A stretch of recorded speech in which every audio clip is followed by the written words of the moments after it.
are going to plant up these little votive candle holders, and we actually use these as a terrarium. And a lot of people have been purchasing these here at Ben Sells. We have a lot of fun with these. And I've gathered some plants. I'm going to do two different styles. A succulent one and then just a regular foliage type one. And we often even just plant them up in moss, and the moss loves it when it's cooler out, so it's not going to last forever throughout the summer, and if it's hung in a bright sunny window it may not do as well. So we're going to kind of do a very shaded garden, and then we're going to do a little succulent garden. So these are really popular.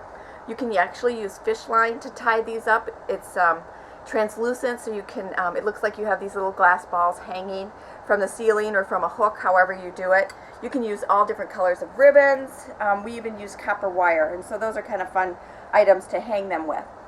And so I have just some very simple ingredients. You don't have to go out and spend a ton of money, and the beauty of it is they always look really nice regardless of what you're doing. So I'm just going to go ahead. We're using our soil here at Ben Sells, what we grow in, and I'm going to use this type of soil for both my mossy shadier plants as well as for my succulent plants. And it's nice because through the glass you get to see what the soil looks like inside. So I'm just going to pretty much use in my hands.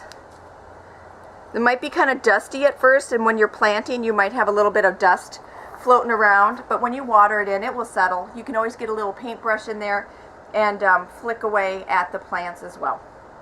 So I have a little bit of soil in here. What I want to do is I want to kind of build it up in the back. We're going to start with our mossy garden first.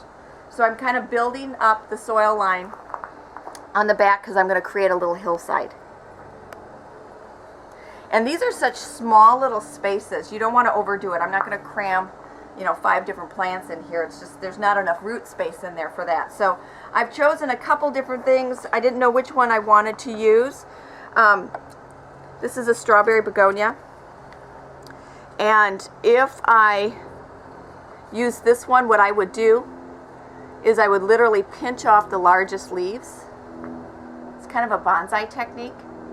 And now what I've done is I've taken away the larger leaves and left the small ones so that the actual size composition fits and looks right inside something this small. You don't want something really, really big in there growing. It just doesn't look right. And that's something that you'll do throughout the growing time in this.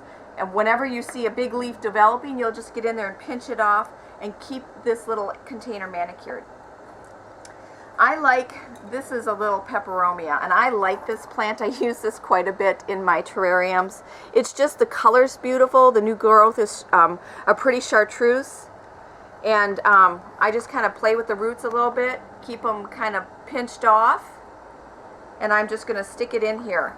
Place it wherever you want because everything else just kind of falls away. I'm going to just kind of tap my soil around here. I'm going to push it up, and I put it right in the center.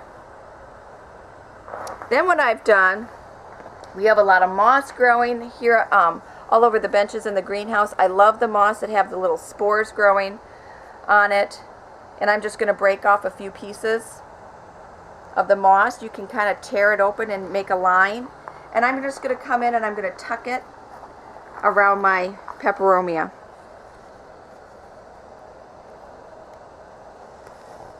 And then I'm going to come in and I'm going to go up and around the sides. Here's where any little stick will do. You have a pencil, just kind of get in there because my hand can't get inside. I'm just going to push the moss around, and I'm going to do a little bit towards the back over here.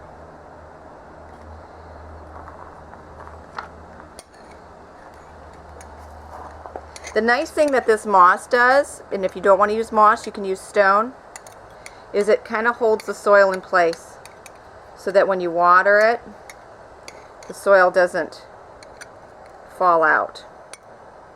So I've got a little amount of moss around there, and now what I'm going to do is I'm going to take a couple different stones and I'm going to place them just alongside my plant, and they'll settle. The soil will fall up and around them. I'm going to put one here And I have one that's a little bit flat and gray. I'm going to make sure I don't go up over the top of my mouse spores. I'm going to plant him back here. You might have tiny little figurines or something like that you want to stick in there. You can do that. You could take a little bit. I have a little bit of ground up clay, a little turfus. I have a little section in the front of my little pot here that I'm going to add a little stone to. And it is that simple. And then when you water it in, you're going to go very, very slowly. Once these things are established, what's really kind of fun is you get to tilt it back a little bit, add the water, and you will see the soil turn from a very light color when it's dry to a nice dark color. And if there's too much water, you'll see standing water in here, you'll be able to just stick it forward a little bit and all that excess soil will run out. It's very simple. And the other one that I'm going to do is going to be in this teardrop style, is going to be your succulent type of garden. Now, succulents have been really taking off a lot, and you can get into a lot of greenhouses and find all your succulents. I chose these because a lot of succulents grow small little babies at the base, at the top, and if you're putting together a really cool container for summer with your succulents, you might want to choose one that might have a little extra little baby off to the side. And then you can use the little baby to plant up a little glass terrarium. Now we're using these little glass votive candle holders, but this works just as well with any little glass vase that you might want to plant up too. So I took, this is an aeonium, and I just took and trimmed off one little baby. And he's a little bit long still, so I'm going to take off his side leaves. I'm going to pinch those off, and I'm going to leave just a very small amount of stem here. We'll set him to the side, and then I'm going to choose 3 different succulents. And then we have this guy. This is beautiful. I chose him because he's got a little red tip. This has a little red edging. So I'm going to take him. He's a tall, narrow guy. I'm going to cut him off about 1 inch. Take off the bottom little stems from him too. Lay him off to the side. And then here's a little, this is an actual tropical sedum. This is called Sedum Top of the World. And it grows very low to the ground. It's kind of delicate, but what I like about it, and you can get a little pot of this, but it's got little stems, and we only need a small little section. I'm going to trim this off. So if you're putting together, see, all of these will fit together in a nice pot. They're beautiful, and you're growing them on, and they're making babies all summer long. And all of a sudden you come into the fall and you want to trim up these guys, and you can make little terrariums with them and bring them inside in the wintertime. But now I've got 3 little tiny little succulents. They're all about the same size, but they're all different shapes and a little bit different feel, but they have some similar colors to them. And we're going to do the same thing that we did with our little mossy garden. And I'm going to use our regular potting mix again. I'm not going to use it in just sand, although you could. I do like the potting soil. You could put a little stone in there and all that. Sometimes people forget to water if they put it in a hot window, sunny window. It heats up inside here. And you could scorch these little guys even though they are succulents. So I've got my soil in here again. And now I'm just going to place these guys. And this one I'm going to place him, I'm going to push him off to an angle. I'm not putting him straight up and down.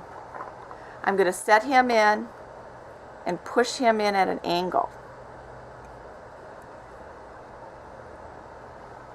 I'm going to take this little guy that's more tall, and I'm going to stick him in there. Tweezers work too. I, of course, quickly gathered my supply, so I'm just going to try my fingers.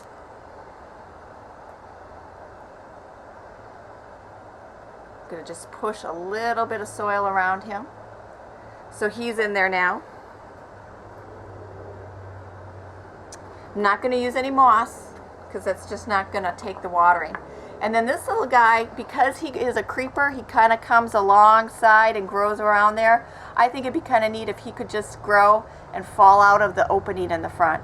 So I'm going to set him to the up to the front part of the opening, the little sedum. And I have one little stone. And what's kind of fun about stones is you can either put them in upright, you can lay them down flat. I'm just going to come in here and set him down flat. I'm going to tuck him in, because every time you look out at landscapes, you usually see something growing off to the side of the stone. So I'm just going to pretend like this little guy's growing off to the side of the stone. And now all I'm going to do is I'm going to come in with this ground up stone that I have and just top dress the soil. And if this works itself into the actual soil, even the better, because it just helps break up the root system a little bit. And it is as simple as that. Just going to get this on the side. I'll have to lift up my little branches here, my little stems.